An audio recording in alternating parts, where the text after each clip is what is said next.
Welcome to the He's Got Issues Independent Comics Edition number 178.3. I'm John Cooney here to preview new independent comics being released June 10th, 2015, beginning alphabetically with Boom Studios and Adventure Time Marceline Gone Adrift number 6 of 6. Final issue, Marceline and Princess Bubblegum are back and ready to take care of business anew. It'll take the power of science and friendship to stop Cinnamon Bun and Suspenser.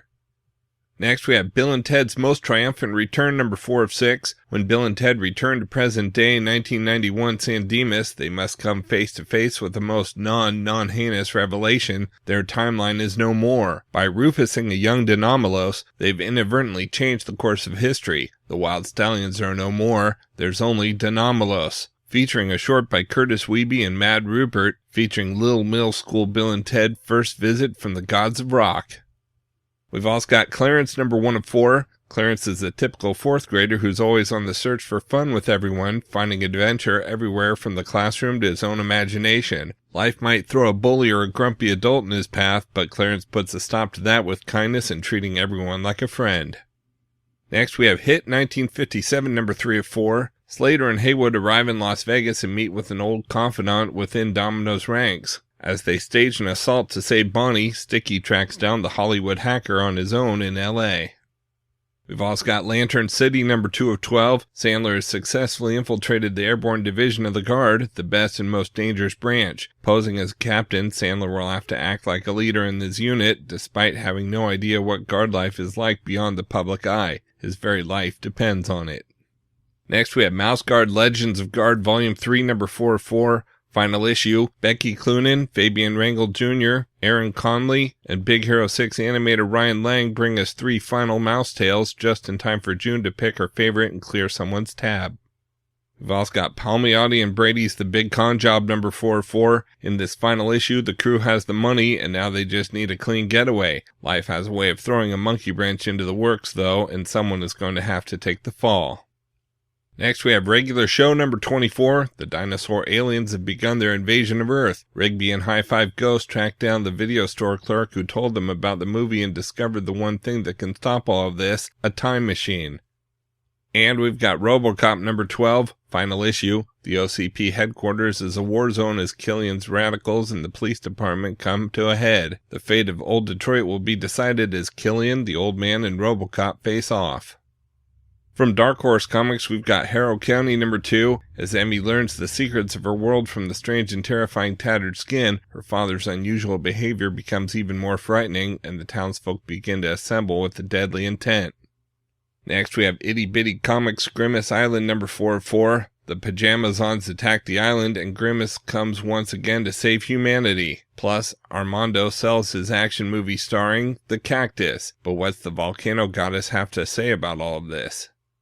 We've also got Midnight Society, The Black Lake, number 1 of 4. 40 years ago, England's greatest adventurers cast aside their friendship, making a choice that would come to haunt humanity. Now, secret agent Matilda Finn will face the consequence of that choice as she aids in a frantic rescue operation at Scotland's Loch Ness, where something terrible is waiting to draw her into the fight of her life.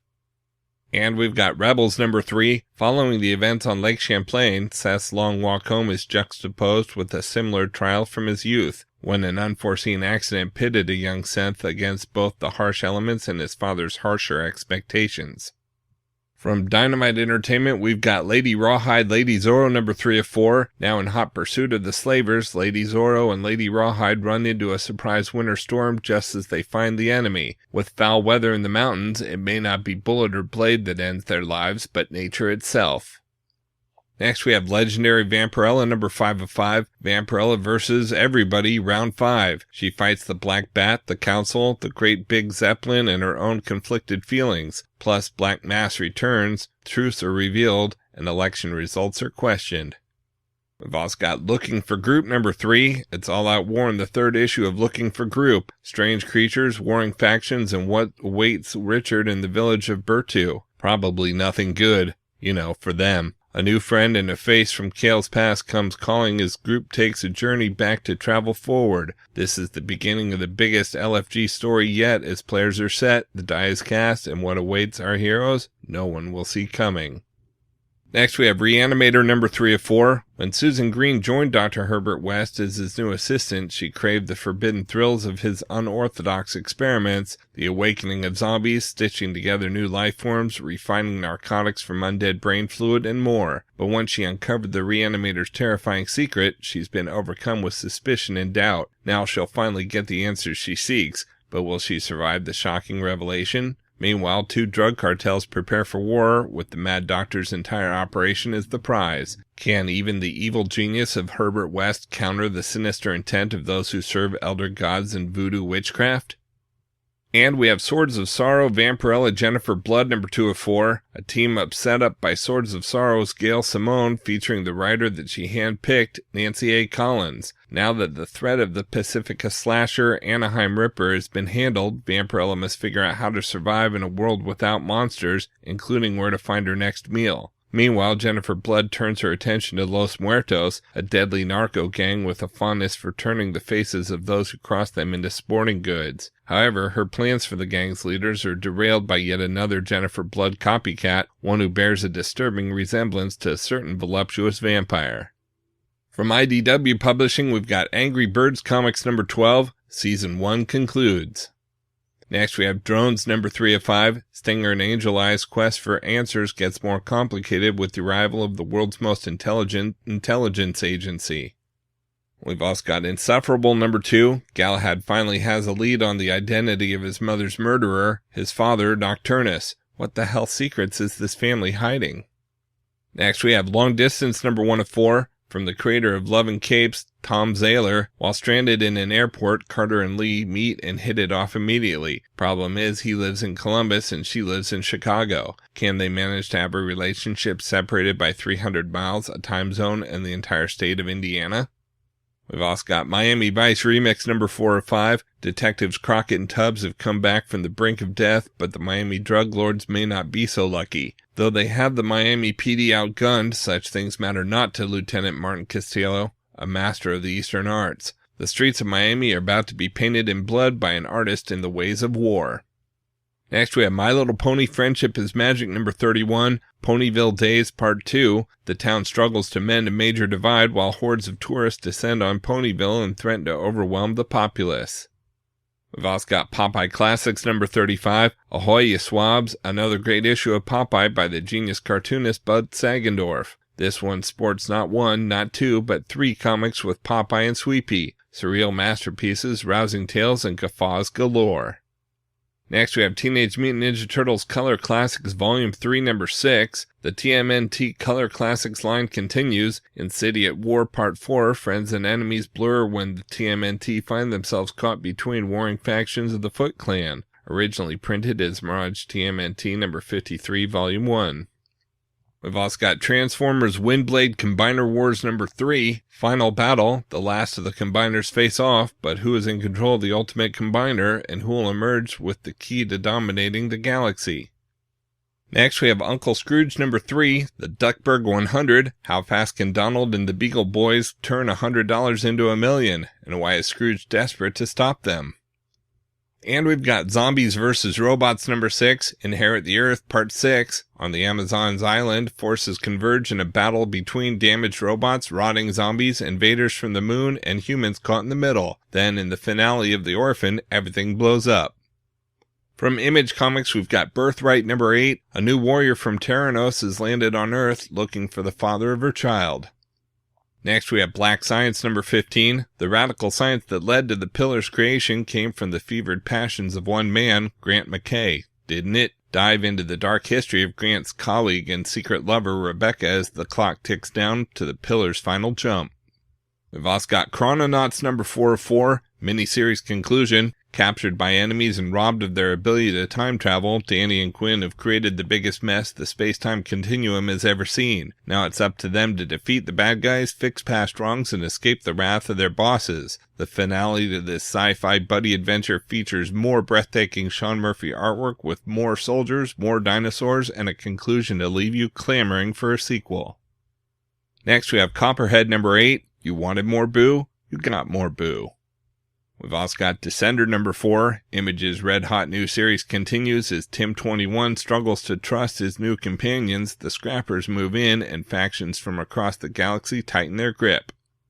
Next, we have Injection number 2. Injection is the new ongoing series created by the acclaimed creative team of Moon Knight. In this issue, the 5 members of the cross-cultural contamination unit came from very different backgrounds. Seeming winners, for instance, came from the Department of the British Foreign Office, the one that kills foreign people. Also this issue, sandwiches.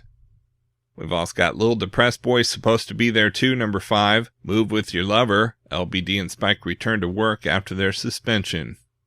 Next, we have Mantle number 2. The mantle is not the gift that it may have originally been made out to be. Sure, it's cool to be able to fly and to be a part of a superhero team, but it's not cool to have an indestructible intergalactic badass hellbent on your death. We've also got Nameless number 4. The world descends into chaos, and the astronauts stranded in the tunnels of Exalba must endure unspeakable tortures when their captors finally reveal themselves. As all human hopes, fears, doubts, and dreams are subjected to the cruel and merciless scrutiny of an inhuman, sadistic intelligence, is reality collapsing or sanity? Next, we have Roche Limit Clandestiny number 2. Elbis and his military crew form an unlikely alliance in their rush to flee the city. Meanwhile, within the forest, Sasha and her science team's expedition comes unhinged. We've also got Saga number 29, The Last Revolution makes their move. Next, we have Savage Dragon number 204, Malcolm Dragon vs. Angel Dragon. It comes to this as Malcolm and Angel have it out in what may be our strangest issue yet.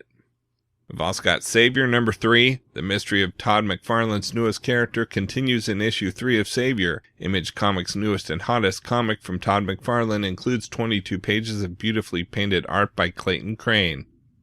Next, we have Starve number 1. Utensils down, hands up, welcome to Starve. Once the world's most famous chef, Gavin Crookshank's been in a self-imposed exile for years. His little foodie television program has since evolved into Starve, an arena sport that pits chef against chef for the pleasure of their super-rich patrons. It's a stain on a once noble profession, and Chef Gavin is ready to go to war to stop it. 2 things stand in his way: his arch-rival Roman Algiers, and his adult daughter Angie, who probably just wants her dad back and acting normal. Whip-smart world-building and a creative dream team come together for a brand new monthly series. And we've got The Walking Dead number 142 with the title, A Gathering.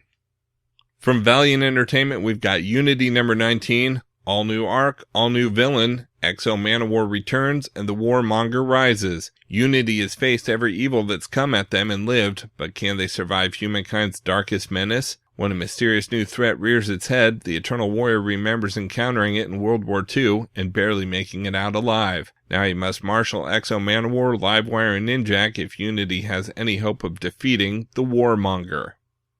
And we've got Exo Manowar 25th Anniversary Special number 1. New York Times bestselling writer Robert Venditti and red-hot artist Kafu celebrate 25 years of Valiant with an all-new introduction to Valiant's number 1 hero, the unstoppable Exo Manowar. The sentient Exo Manowar armor is the most powerful weapon in the universe, but long before the armor fell into the hands of Eric of Dacia, it had a history of its own. Now, for the first time, join us as we uncover the secrets behind one of the most unique artifacts in the history of comics and dive deeper into the Exo Manowar mythology in an all-new special standalone story.